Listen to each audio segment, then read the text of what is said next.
យប់នេះភ្លៀងធ្លាក់តិចតិចភ្លើងទីក្រុងភ្លឺស្រស់ម្លេះ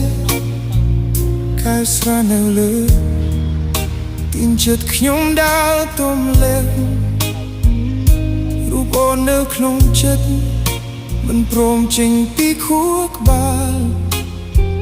ពេលខ្ញុំបិទភ្នែកម្ដងណាសំឡេងអូនលាន់លឺឡើងវិញខ្ញុំមិនមែនខ្លាំងដូចមុនមិនអាចញញឹមបន់លំ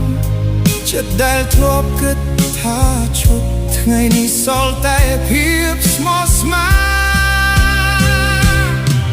គ្រយប់នេះខ្ញុំចង់ស្រវឹង